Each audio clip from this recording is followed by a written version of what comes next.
Alright guys, so let's pick up where we left off in class on the 11.1 notes on chi-square goodness of fit tests. Alright, so whenever you do your state plan do conclude, you state both the null and the alternative. So it's the specified distribution of the category variable is correct. So what you think is the whatever, the null would be that you think that the percentages are correct. The alternative is at least one of them is not. Okay? So you would have to list out all of your different proportions, and you need to use it in words. So, like if we were doing the M&Ms, then it would be the green has such and such percent, just like we did in class. These would be your different P's. Okay? And your alternative is at least one of the P's sub i's is incorrect. Alright, sub I just means one of the numbers. Alright, and your alpha, it'll be alpha equal to whatever is stated. If not stated, use 0.05 as per usual. See if I can get some ink. Alright, so your plan is to use a chi-square goodness of fit test, and you want to make sure the data comes from a well-designed random sample or a sample from a randomized experiment. You still need to do the 10% condition when sampling without replacement. Large counts, we want to have all expected counts have to be at least 5. So whenever you do your total sample times your P, that needs to be, so I guess it's N times P sub I is greater than or equal to 5. Okay? Alright, then you do the experiment. You do need to draw it, and it's going to have that skewed look to the graph. You'll have your chi-squared, and you'll shade. Alright, find the p-value by finding the area to the right of chi-squared under the curve with k minus 1 degrees of freedom, which k being the number of categories.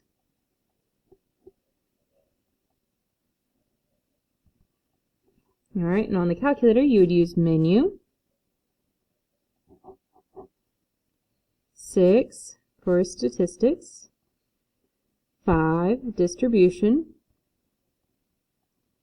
and 8 the chi-squared CDF. And you would need to list your lower bound, upper bound, and your degrees of freedom. Okay, and once you have all that, you'll get your p-value, and so you'll need to give a p-value. Alright, and then you will conclude, since the p-value blah blah blah is less than or greater than the alpha, we reject or fail to reject the null, and there is or is not convincing evidence that the alternative is true, using in words the context of the problem.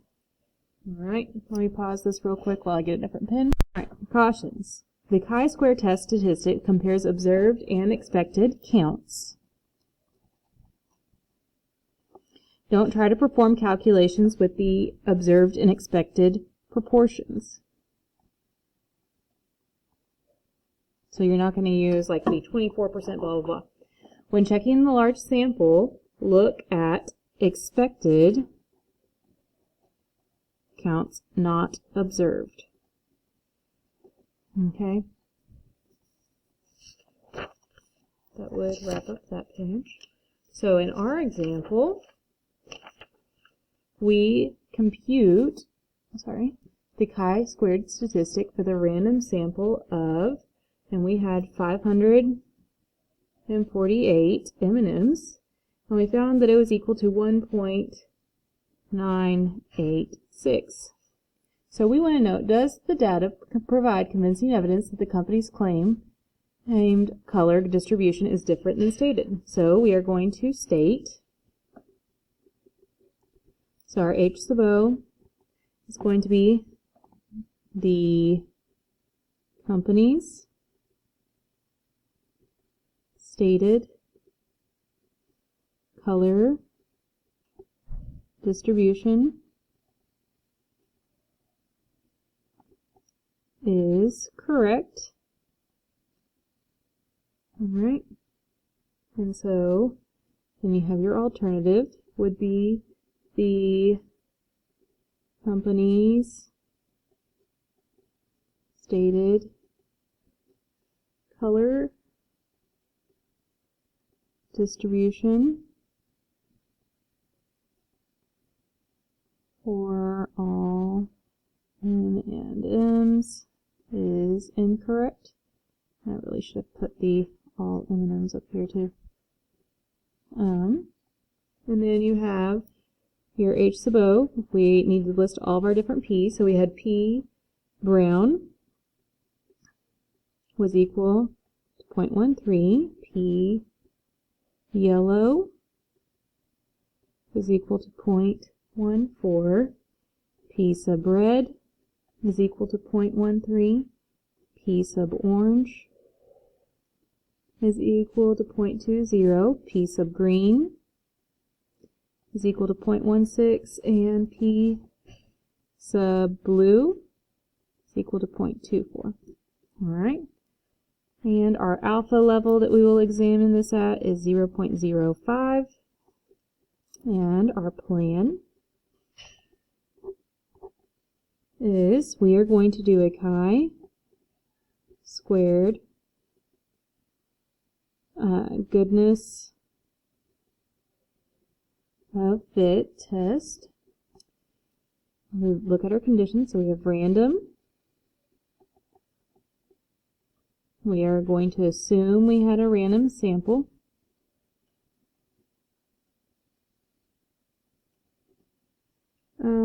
We need to check our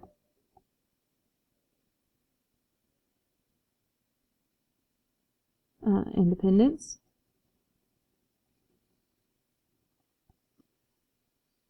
Assume at least. And we had 548 M&Ms in our sample. So 10 times that, 5,480 M&Ms in population. And all for our large counts condition, all expected counts or values are greater than 5. If you remember from the front here, they were all greater than 5. 71, 76, 71, 109, 87, 103. So we're good to go there. Alright. So we did our chi-squared, right? We had the 70 minus 71.24 squared divided by the 71.24 plus, and we did all the in-betweens, and we had our last one was 124 minus 131.52 squared over the 131.52 gave us our chi-squared was equal to 1.986. Alright. And now our degrees of freedom. Well, we had 6 different categories. That's our K minus 1. So we have 5 here. Our mu is equal to the degrees of freedom, which is 5. And our mode is equal to the degrees of freedom minus 2, which is 3.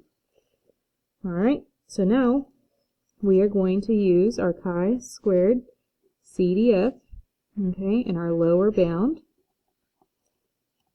is going to be the chi-squared. So let's go ahead and go on the calculator. And let's see if I can get this without a major glare for you. Alright, so menu, 6. We're going to different distributions. We have the chi-squared CDF number 8. And our lower bound is going to be our chi. Okay. So 1, 2, 3. This is where your mode is. The peak will be there. And we had that it was 1.986. So if this is 3, this is 1.986. We want to find the area here. So we have 1.986, and then our upper bound is going to be, you can make it 1,000 or so, or 10,000, whatever you want to make it. And our degrees of freedom is going to be 5. And we find that this has a very high probability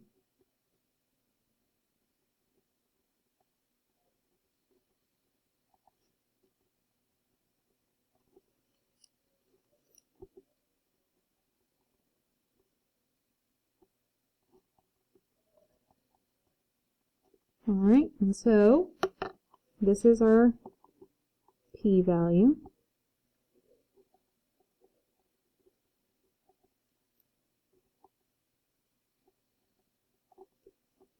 So we conclude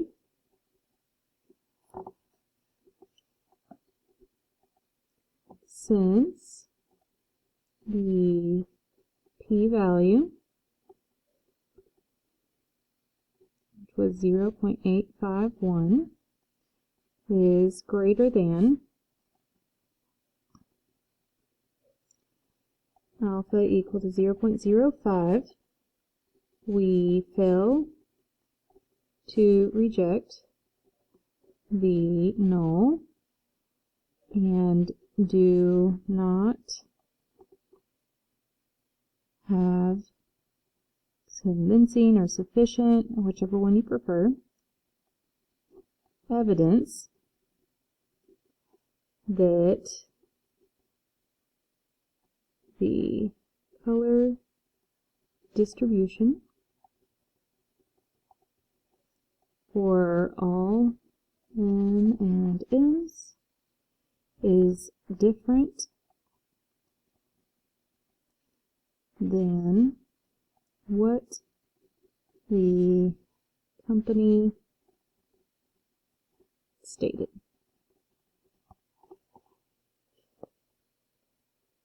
Alright, so I think that I will stop there for y'all for now, and we will, if you want to attempt this, you can go ahead and attempt this on your own, and then we will